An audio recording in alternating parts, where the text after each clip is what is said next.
Hey everybody, so we are only a few days away from Halloween and I wanted to make something in the spirit of Halloween. So I went online and tried to find some gruesome cakes for inspiration and I actually found one that was pretty neat. It was a cake that looked like it was covered with skin. So I searched and searched and searched and could not find any instructions on how to make this cake. So I figured, what the heck, I would just try to put one together myself, and this is what I came out with. So I started off with baking a pound cake in a 6-inch pan, and you can use whatever size you want or whatever shape you want, but I chose to do a heart-shaped cake like the image that I found online. So what I'm doing here is I've already let my cake cool and I am trimming it so that way I can make sure that it is nice and flat. And what I went ahead and did was actually I baked 2 layers. So what I'm doing for the shape is that since I decided to make a heart-shaped cake is I just free cut a heart shape out of some wax paper, and you can use regular paper or whatever you have that's handy. And I'm just setting that on top of the cake and using that kind of like a template just to cut around the cake. So it doesn't have to be perfect or anything like that. You're going to go ahead and go back and trim the areas that you need, and you'll see that I do that here. But I just went ahead and sped right through this, and it was pretty simple doing the heart shape. So once you've got that cut out, you just want to go ahead and pull off the pieces. And here again, I'm going back and just trimming up any pieces that I may have left behind, or any loose crumbs or anything like that. So once that part is done, instead of taking that template out again, what I found to be helpful was just to actually use that piece of cake as my new template. So as you can see, I've already got my second piece of cake trimmed, and I'm just putting the previous cake that I traced on top of it and using it as my new template to trace. That way I make sure that the cakes are the same size and that one's not bigger or smaller than the other. So after I was finished cutting the shape of my cake, just to save time in this video, because I know this video is already long enough, I went ahead and I put a layer of icing in between both layers of cake, and then I went ahead and did a crumb coat and then a final coat of icing all over the cake. I just didn't want to record all of that because I knew that would just stretch out the video even longer. So here I am finishing up the trimming, and as you can see, it's coming along nicely. And both layers are nice and even in size. So again, I'm just going around and making sure I didn't miss any spots and that everything looks good. So once I am finished trimming, I went ahead and again filled in the middle layer with a even coat of icing. And again, this is just one of the many shapes you could really make with this cake. This type of cake, there's just so many different, techniques and looks you could get with it. It's very forgiving is what I discovered. So skipping ahead, you can see that the cake is iced and we are ready for the fondant. Now, if anybody's interested in this shade of fondant, the way I got this color basically was by adding small amounts of pink, orange, and a small tiny bit of brown. So I just did it in tiny increments. So don't put a lot of coloring, because you can always add coloring, but it's going to be really difficult to take away and you're just going to be adding more fondant. So just really take your time and, like I said, add it in small amounts. So what I'm doing here is I've just kind of randomly laid the fondant down, and now I'm going and just trimming it. So there's no rhyme or reason to the way that I was putting on this fondant, and that's what I found was really cool about this cake, was you can just lay the fondant on there however you want it. There's no right or wrong way, you just kind of throw it on there. So as you can see, I'm just kind of finishing it up and trimming it, and the only thing that I will say that I regret that I did is, I don't know why, but I trimmed it right down the center of the top of the heart. I should have just kind of like left it the way it was so it was a little bit more random looking, and yeah, that's the only thing that I kind of regret doing is that little part there, because then you'll actually see where my seam to the other piece of fondant actually butts up against it. And it does look like a butt. So that's the only thing that I regret doing. But this was just a cake that I made for myself and for my family, and it was just something fun to do. So no big deal. So as you can see here, I've got that one piece on. I went ahead and trimmed it on the bottom, and I'm just kind of eyeballing it, looking to see where I'm going to put my next piece.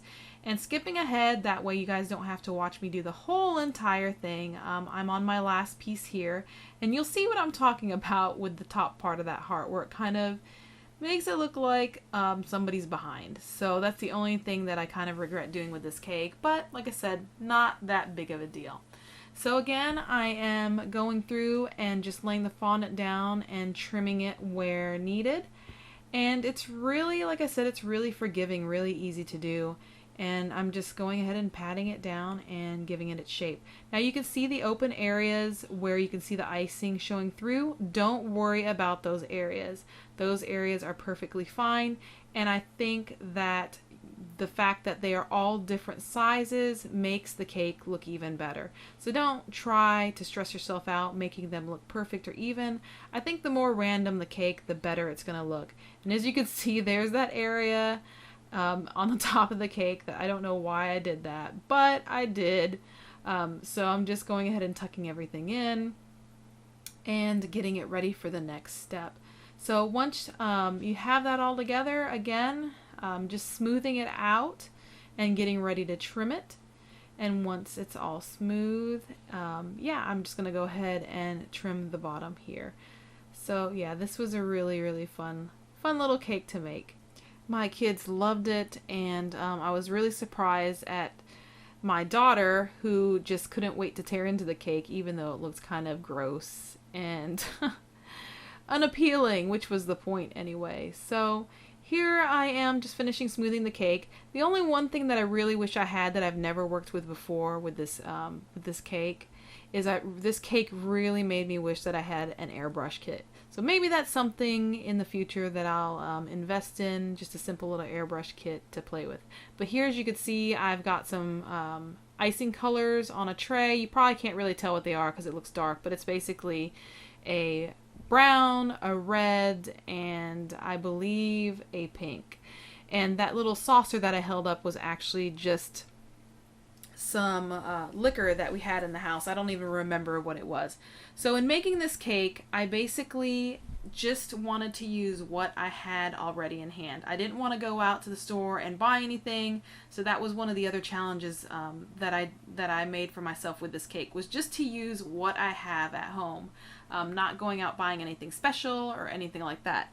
Now, one of the things that I do have on this tray that I don't know if you were able to see was a little bit of a powder. So I did have some powder on hand, and this is where I was saying this is kind of where I wished I actually owned an airbrush, because when you're using liquids and things like that, the color doesn't seem to blend as much or anything like that. If I had an airbrush, or even if I just had more powder colors to work with, that would be great. But I really am limited just on my powders alone. I think I only have like 3 colors, and it's like a purple, a pink, and I think like a yellow. So I was really limited. So again, stressing the fact that I just used what I did have on hand. But I think that also made it more fun for me as well, just because I was challenging myself in another way, if that makes any sense.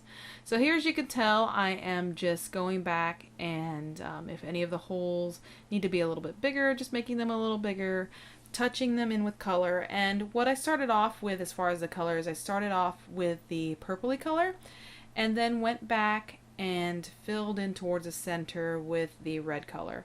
And after I finished all of that, as you could see, what I went ahead and did was went through where all those cracks were, and I took out some of the icing so that way I could lay in some of this jelly. So again, using what I had on hand, I looked in the fridge and I happen to have cherry jelly, which I never have. I picked it up on accident at the store, and I think it worked out great in my favor that I did that. So it was the right color, it was gooey looking, and yeah, it worked out perfect.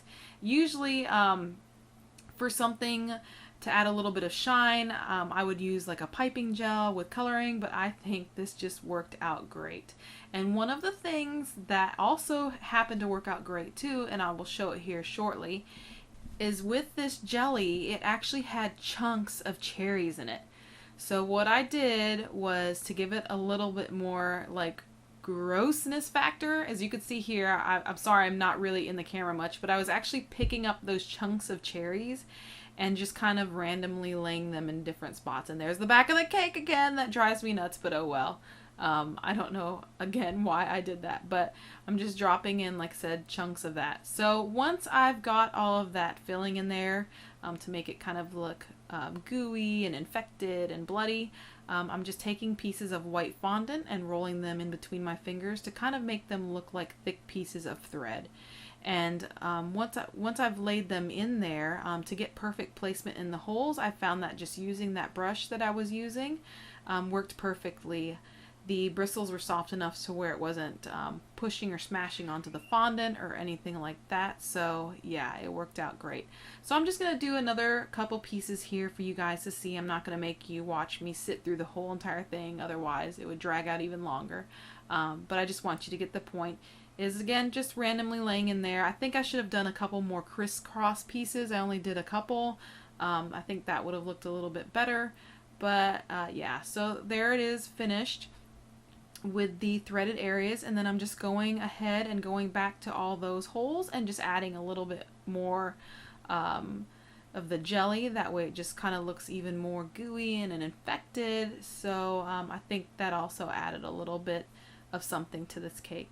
But so basically that's it, guys. I hope you enjoyed this cake. It's just something that I was inspired by when I went online and saw the image and just thought I'd try to give it a shot, and it was really, really easy. So have fun and give it a try. So don't be afraid to experiment with different shapes or different colors. It was really, really a blast to make, and it really did not take me long at all.